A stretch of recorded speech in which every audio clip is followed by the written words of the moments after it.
Welcome back to T-News 9, Chapter 41, The War of Four Bloodlines.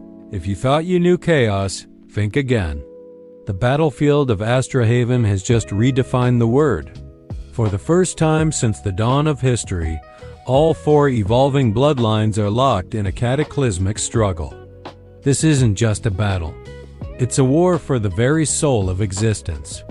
First, you have the humans, fractured and fighting themselves. On one side, Captain Solin's defectors, fighting for freedom. On the other, Voss's fanatical soldiers, driven by a twisted sense of duty. And caught in the middle are the Tan Nan Luilai, Hale, and the newly awakened hybrids, desperately clinging to their humanity while their own bodies betray them. This internal conflict alone is tearing the human faction apart from the inside. Then, descending from the heavens, is the Primarch Empire. Led by the formidable first Primarch, they've come to reclaim Earth, and they won't let anything stand in their way. Imagine the scene. Lightning cracks the sky as the first Primarch slams its fist into the ground, unleashing a shockwave that shatters glass towers and sends a wave of terror through the streets. Creatures roar, humans scatter, and the city crumbles under their might. But they aren't the only ancient power on the field. The Neo-Superiors have finally made their move. These silent, calculating descendants of the ancient Class 3 bloodline are a force of nature. Their motives are shrouded in mystery, but their power is undeniable. They are the wild card in this already explosive confrontation, and their presence changes everything. In the heart of this storm, our heroes are pushed to their absolute limits. We see Hale unleashing his partial Class 3 form to take down a monstrous titan that was about to crush Lyra. It's a moment of pure, raw power, but also a glimpse into the monster he's fighting not to become. Meanwhile, Eli is locked in a psychic war. The first Primarch's hive mind is tearing at his consciousness, trying to break his will and force him to submit to become just another one of its puppets. Just as he's about to lose himself, Lyra grabs his face, her voice cutting through the mental noise. "Stay with me. You're not one of them."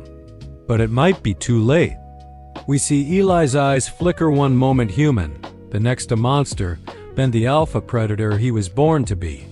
An entire war is raging within him, mirroring the chaos on the streets. This chapter proves one thing. The fight in Astrahaven isn't just for survival.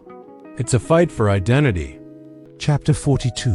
The Omega Crown ascends. The moment we've all been waiting for is finally here, and it did not disappoint. The chapter opens with a scene straight out of a nightmare. Marcus Voss, standing atop the T-Corp tower, finally activates the Omega Crown. Imagine this, a colossal energy pulse rips through the sky, turning the clouds a terrifying blood red. Instantly, every Class 2 unit under his control snaps to attention, their movements synchronized and unnerving. But it gets even crazier.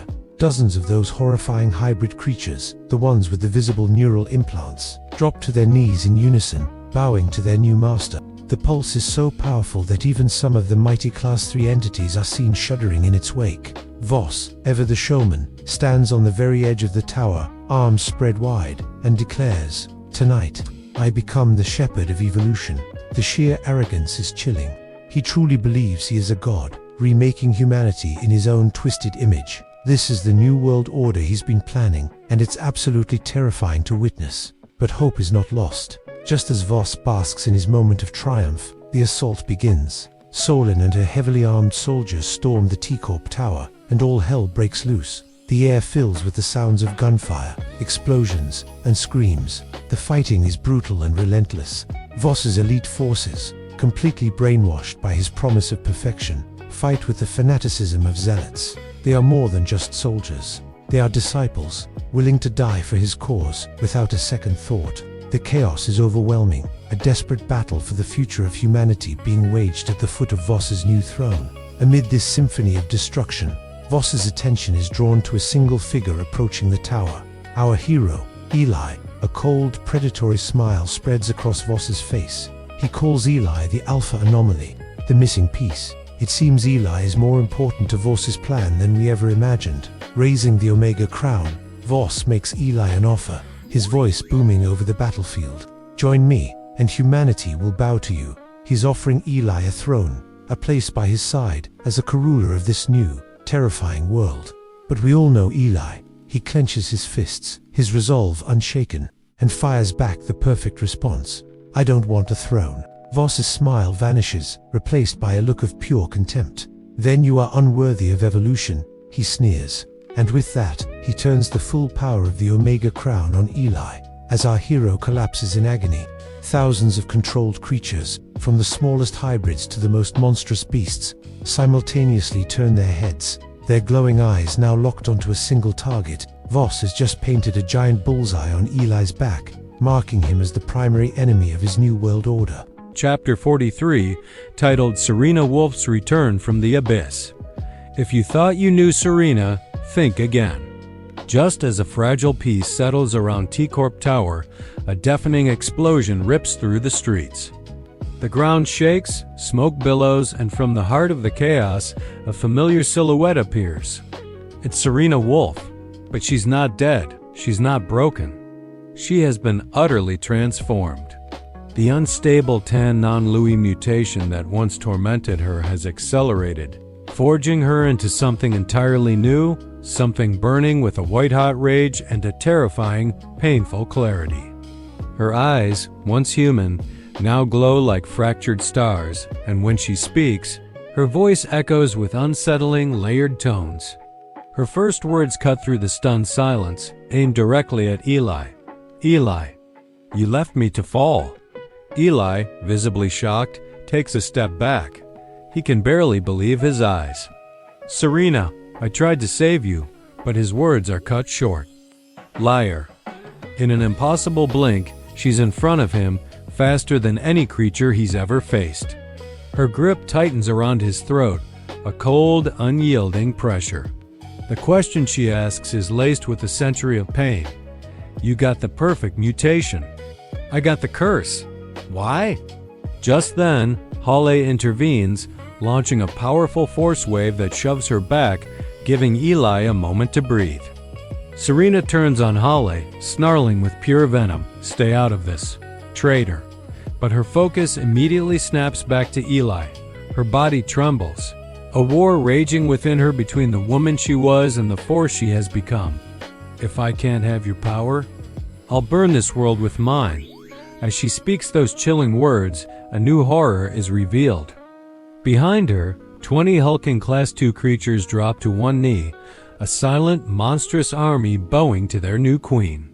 They are drawn to her unstable, chaotic aura like moths to a destructive flame. Serena Wolf is no longer human, nor is she simply a monster. She has become a new queen of chaos. And in this war, she has finally chosen a side her own. Chapter 44, The Primarch's Judgment. The chapter opens with the city already in chaos. Serena and Eli are locked in a desperate, fiery struggle, their battle making the very ground tremble. But just as their clash reaches its peak, something changes. A presence arrives. Towering, ancient, and utterly terrifying. The first Primarch has come. Its roar is a physical force, a wave of sound that shakes skyscrapers to their foundations. Every creature on the battlefield, no matter how monstrous, halts its advance. Even the mighty Serena freezes, her inferno of flames visibly shrinking in the face of this new, unimaginable power. The Primarch ignores everyone else. Its gaze, heavy with the weight of ages, locks directly onto Eli. A voice echoes not in the air, but inside every mind present. You, heir, mine. The psychic pressure is immense, a crushing weight that forces Eli to his knees. He can't fight it. Lyra screams his name and rushes forward, desperate to help. But the same invisible force slams into her, throwing her back like a ragdoll. Just then, Halle makes his stand. With a guttural roar, he transforms fully into his hulking Class III form, a mountain of muscle and rage. He plants himself directly between Eli and the Primarch, his voice defiant. You will not take him. The Primarch doesn't even flinch. It strikes with casual, devastating speed. A single blow sends Hale crashing through not one, not two, but 3 entire buildings, leaving a trail of absolute destruction. Seeing this, Serena explodes in a blind rage, launching herself at the cosmic horror. But it's useless. The Primarch swats her aside like a speck of dust, her power insignificant. With all opposition neutralized, the ancient being kneels before the broken Eli. It places one massive clawed hand on his head, its voice a promise and a command. Submit and descend. Eli's mind shatters. He's flooded with visions, ancient, alien cities stretching to the horizon. Billions of beings kneeling in worship. Entire worlds consumed by this singular, unstoppable will. He feels the pull of destiny. The Alpha Rising.T he monster awakening. But through all the chaos, through the psychic storm tearing his soul apart, he hears one voice through the chaos, small but unyielding. Eli, please, come back. Lyra. Eli's humanity hangs by a thread.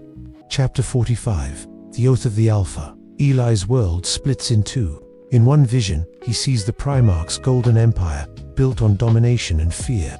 In the other, he sees Lyra's desperate eyes, her silent plea begging him to resist, to fight. His hands tremble, not with fear, but with a power he can't control. His heartbeat thunders, syncing with the monstrous pulse of the hive mind. His bones crack and shift, the raw, untamed alpha form clawing its way to the surface.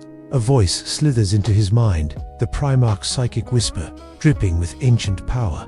Kneel, and the world kneels with you. The promise is intoxicating a world at his feet. But Eli sees beyond the golden facade. He sees the truth hidden within the visions. The Primarch's future is a world of slaves, chained and broken.